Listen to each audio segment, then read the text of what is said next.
Let me see you put 'em up. Reach the sky, touch the stars up above. Cause it's one time for the underdog. One time for the underdog. You got the world on your team. Even if that ain't what it seems. It's one time for the underdog. One time. Okay, welcome back to my channel. This is dessi.jay. I know I'm wearing the same clothes as I did in my last videos, but guess what? I'm trying to film as much as I possibly can today because I hate when I don't have content and I'm not feeling well enough. So y'all gonna just deal with my scratchy voice. Hopefully it sounded, you know, like soothing to you guys, you know, sultry or something. I don't know, but honestly, this bronchitis needs to go away. But this is gonna be a story time about my very first fight.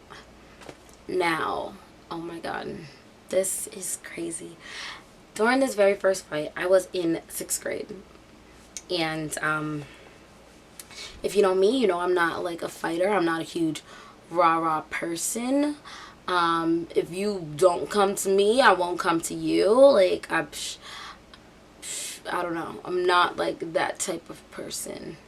I do have an attitude though, but I'm not like a whole like fighting person. I'm just kind of like whatever. But this is the time that oh my god, I'm gonna fight. It was crazy. So I was in 6th grade and I went to this middle school.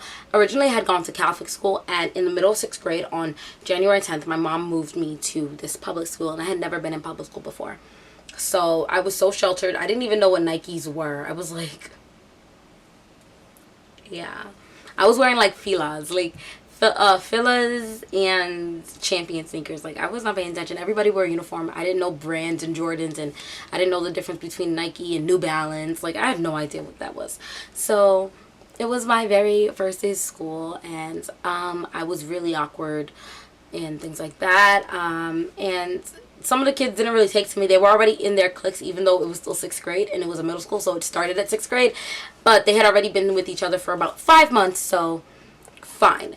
So some months go by, maybe 2 or 3, and it's probably like May-ish now. And there's this girl, we're gonna name her, I don't know, I don't even see nothing. Ginger. We're gonna name her Ginger. So this girl named Ginger, right? Ginger was like tall. She was brolic. She was around my skin tone. She had she has pretty hair. She would always wear it like in a poof or like a ponytail. Like, I was so jealous of her. So she's in her. I noticed a little bit in, like, she was always like looking at me and like grilling me, and she would look at me and just be like, you know, or like eyes, and I felt like she didn't like me. So, and I was scared of her. I was scared, like scared. Dessi was scared of her, and I was like, listen. So one day, I find a way, and I'm sneaking, and I go to my science teacher, and her last name, like my last name J, and her last name was like with an H. So we were always like right after each other, and we would always have to sit next to each other a lot of times. So in science class, they put us right next to each other. And that was the only class that we happened to be directly next to each other in. So I went to my science teacher, and I done whispered to her on the side, the low. I was like, listen, Ginger doesn't like me, and I feel really uncomfortable sitting next to her. Can you move my seat?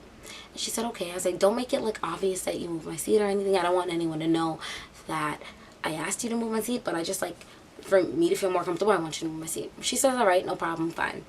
So everything's good in the hood, and then the very next day in class, she goes, okay, I want to change some seats around, and I'm like, this is my moment, you know, picking myself. Like, all right, let me just, you know, in my head, I want to like start gathering my things. I know my name about to come, hello, but I was like, you know what, no, let me chill.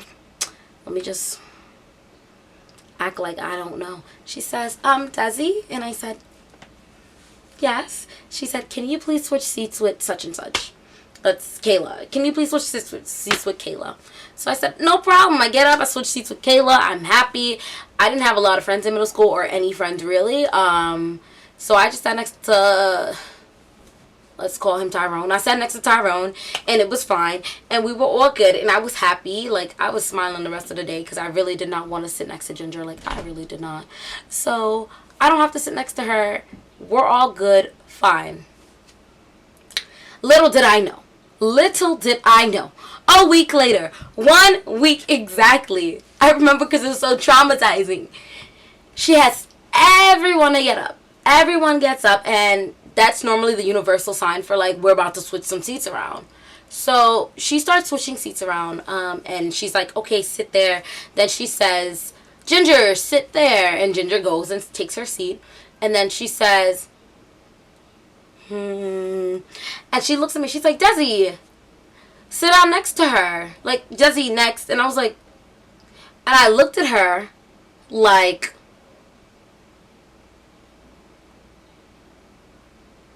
and she repeated herself. She's like, Desi, yeah, right.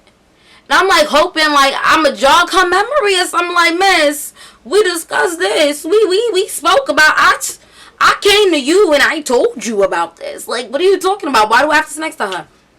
I swear, after we finish, it's the same day. We in the same class, maybe 20 minutes later.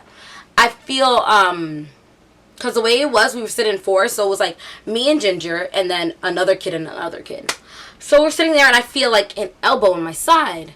So I'm like, what? And I feel it again. And then so I elbow back. I elbow Ginger back. When I tell you Ginger was so tall, like, I'm still 5'1".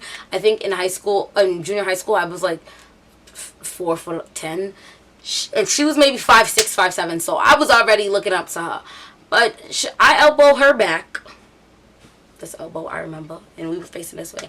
She side tackles me, like she's sitting here. She like side tackles me onto the floor.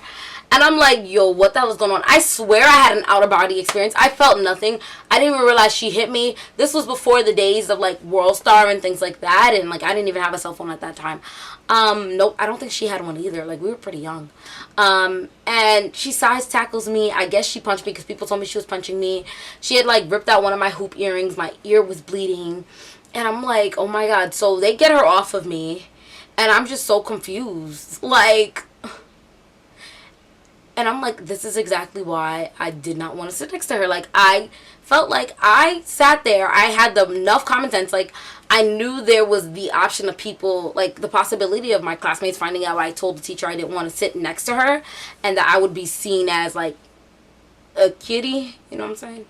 And I still, like, went undercover Kim Possible to try to let her know. Like, listen, this is not going to happen. Like, I can't do it. And then she sits me back. And then, it's funny because, it's not funny. It actually pissed me off. When I was walking away from the classroom, I heard her discussing with another teacher. And she was, my teacher, not Ginger, my teacher was laughing. And she was like, oh my God, like, I don't know. Like, it happened out of nowhere. Like, oh my God, like, I don't know. 1 second I was talking about the cells and, like, the mitochondria. And then the next second, like, she's on top of her and she's punching her. And I just walked past her and I gave her, like, the meanest look. I really did not, like, for the rest of the year, I did not talk to that lady. I was just like...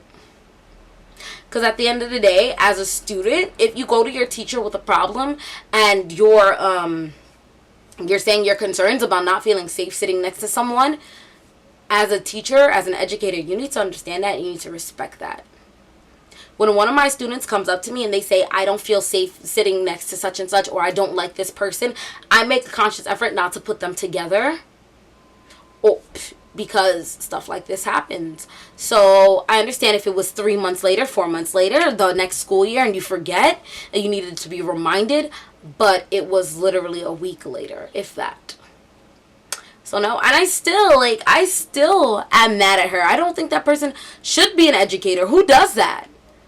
And then who laughs about it? If anything, that should have jogged your memory. The fact that I was side tackled and I got my booty beat, like, that should have been your, oh my God, she told me not to sit her there. I'm so sorry. I got no sorry, no nothing. Like, she didn't even acknowledge the fact that it was something I had told her. That was so disgusting. Like, it made me view everything in a different way. I had just, came from Catholic school and then going to this thing, this public school. From then on, I did not trust educators or teachers the same way I trusted anyone. Like, she completely ruined my whole experience and me feeling like I can explain things to my teacher and that bond. From then on, I never told another teacher anything. And it was all her fault. She ruined it for me. It's ironic now because I am currently his teacher, and I would never let one of my kids experience that. That is disgusting. And I'm constantly trying to make sure my children have a good relationship with me and make sure that they can talk to me about anything. Guys, it's Lovey calling. I know you guys look at this. It's Lovey calling. Hold on. I gotta answer it. Lovey. Hey. Yo, I'm filming. Can you say hi?